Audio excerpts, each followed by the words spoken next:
Hello and welcome to Blockchain Gaming World with me, John Jordan. So I'm not doing very well with doing videos about Guild of Guardians. I've only got a few days left, so I'm going to have to crack on with this. So I have actually been playing it, not making videos of it because it's quite hard. It's a game that's quite hard actually to play and make videos of, at least for me.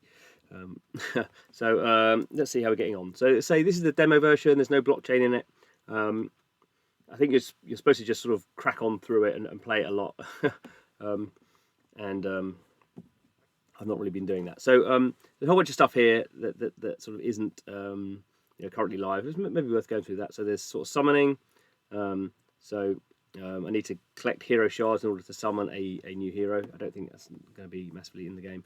There's sort of barracks. So this is where you sort of have your hero. So you can see compared to the first video, I've added this new hero. So basically you have a group of 4, and you can have multiple sort of different squads of those. There's things like sort of merging. You need to have 12 heroes to merge a new one. So that's, I guess, sort of like breeding, I suppose, different to summoning. There's Ascension coming soon. Obviously, a whole bunch of stuff that's not in it.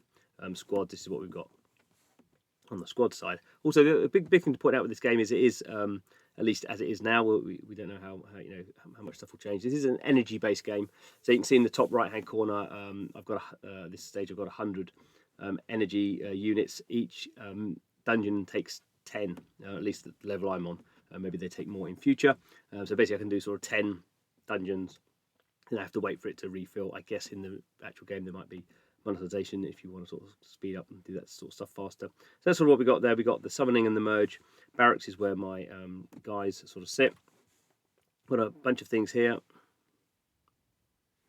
So no inbox stuff yet. So we don't really know what those ones are. I guess kind of guilds and stuff like that. What's this one going to give us? Okay, to get in-game vouchers. Okay, so it's good to summon a hero daily. I suppose I've not been playing this as a problem enough to be doing that. And there's other stuff like the coming soon and coming soon. So that's sort of where we are. So I'm going to run through again the dungeons, so you can see there's a whole bunch of these. So I don't know how many of these are open. Requiem, Brimstone, Frostmire, Dark Forest probably. So probably people who have been playing more than me have been sort of zooming through. So I've only, so yeah, you can see how many I've done. And there's, I guess, this is the first stage, that first stage of 12, and then it looks like there's other ones as well. So there's quite a lot of content in the demo. You can see here, if I wanted to sort of change out squads, I could do that. It looks like here, I think what we're seeing here on the bottom is it says 965 is sort of my sort of team's sort of combined sort of stats, I guess, compared to the dungeon is like 6,900. Obviously, if I sort of, I think that there is well, it's not really an idle game, but it is sort of an idle game as well. I guess if you are a sort of skillful player, you can sort of take decisions that make a lot of difference in the game. Maybe more on when it comes to bigger bosses. For me at the moment, it's not really like that. And free-to-play mobile games tend to have this big sort of idle sort of element to them. And I would put at the moment Guild of Guardians in that sort of situation, where you don't need to be super skilled to do it. It sort of is a game that is, you sort of grind out. And obviously the NFTs play an extra layer on that, but the basic gameplay is you're sort of grinding out. So anyway. So when we go into the dungeon, these are pretty short dungeons to go through. You basically just zoom through a whole bunch of enemies to kill, and then you can sort of get to the end and you claim rewards. So I can sort of flick between the 4 different ones I want to choose. Whichever one I choose sort of goes first. There's different sort of control setups. I've got the fixed control setup. I sort of lead with this one, the melee one. Actually, I'm going to change in a minute. You just sort of run around. There's nothing to pick up really in these sort of levels until the enemy spawn in. Looks like we're going to have to run through the spikes. Okay, so now it's going to be an interesting one. So there's all enemies everywhere, and I need to swap out because he's quite useful. So I basically swapped out to the ranged character who I'm going to get killed if I'm not careful. So you can see the AI sort of handling all this sort of stuff and running around. But I have to do the picking up, and then everyone else follows me. So we'll probably see at some point. Oh, spiders are rare. So we'll probably see at some point some of these, some of my characters dying, and then you get basically three respawns, which you can sort of choose to how you want to distribute those amongst your characters. Again, I'm not sure that would be in the final game. So this is a very sort of alpha stage demo. You can see sort of graphically it's all sort of there, and functionally sort of some basics are there. I'm sure there's a whole bunch of other stuff that will come in. So the thing that I think, when you first play the game and you think this is like an active control sort of game, you have no idea what's going on. There's just loads of characters everywhere, and it's really hard to see who's who. But that sort of makes sense because basically this isn't really an active sort of a game. This is, as you can see, how I'm playing. I think that's how you're supposed to play it. I'm sort of keeping the ranged characters sort of away from danger, letting the other characters, the melee characters, go and sort it out because they're much better than me. Oh, there's a boss type guy, I think. So yeah, they sort of do well without me. And this character has a sort of ranged sort of ice attack, so it's kind of useful to try and help them out. So what we got there? So is that it? So yeah, there we go. So we finished that level. So there we go. As I say, so that's interesting. So leveling up. So get this experience. Is that experience spelled wrong there? Stuff. Everyone's leveling. Everyone's sort of leveling up. Complete the diamond. You can see here got some stats. So I killed 87 enemies, and there's a thing where you have combos. So you have sort of combo moves. If you like a rage meter sort of thing, that just happens automatically. You can set. And also that's the ultimate abilities. You can set that to be happening automatically, which is what I've done. I don't know what the cubits are. That sort of functionality is not there. I've got some currency. I've got a bronze ring, common jewelry, so I can go and equip that. We can see I've only got 90 energy now because obviously I've used 10. So let's go in and see if I remember how to do this. So we're going to barracks. And let's go into this melee chap, and I can add the bronze ring. Although actually,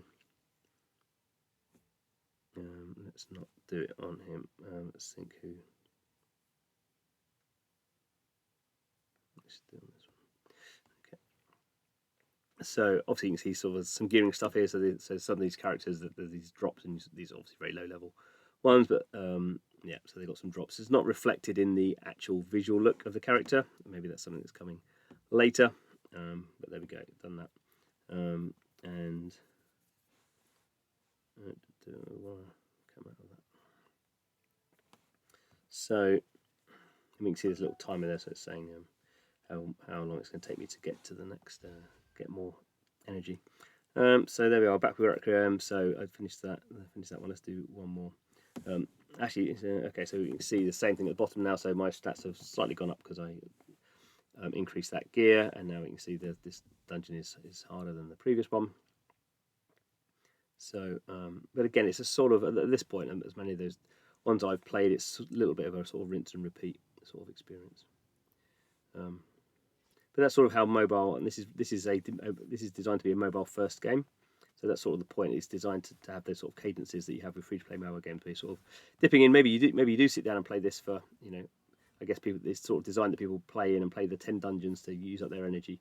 But it's not, unless there was a situation where you could even pay for the energy, then there's not. Ooh, here we go. Probably another one. Yeah. Never worked out how to time those. No, that's not very good. They won't get squashed. So it's sort of a game that's designed that people come in and sort of play for a certain period of time, then sort of leave it and wait for the energy to sort of come back, and that's just how free-to-play games sort of have evolved to work. Have we got everyone still alive? That's good.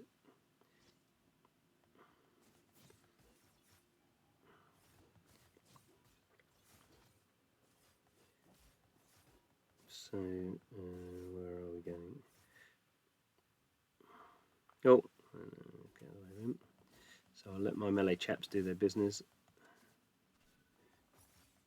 It's a bit difficult to see, but this range character sort of has I think it's ice, so I think that's why it freezes them. Which is, let's get across these ones. And this is, okay.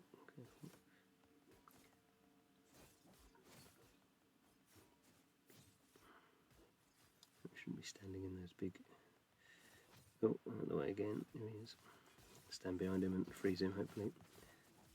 Let's get out of the way of that. Oh, another one.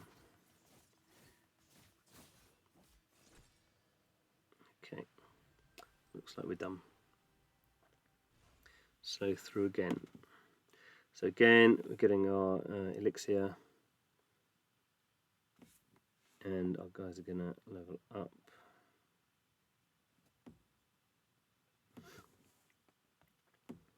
So, and summoning I don't think I can do because, yeah, so I'm collecting more shards, but I need to get, so the shards are what you're collecting in the dungeon, and then you can get a new hero. I don't know how many heroes there are actually in this version, or how many there will be in the game. I think quite a lot, in the sense that you'd want to have lots of squads. And